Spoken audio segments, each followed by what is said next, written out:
bansa ito ay kinakailangan. Tayo na magtulong-tulong, napaunlarin ang mahal nating bayan.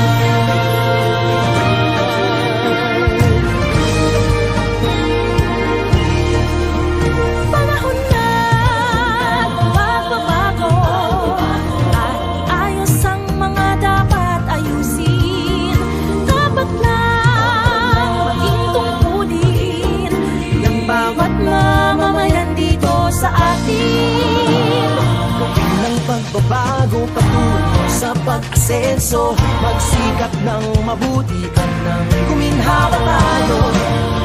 Malaki natin sa mundo at ipamalas ang bagong Pilipino, at bagong Pilipino.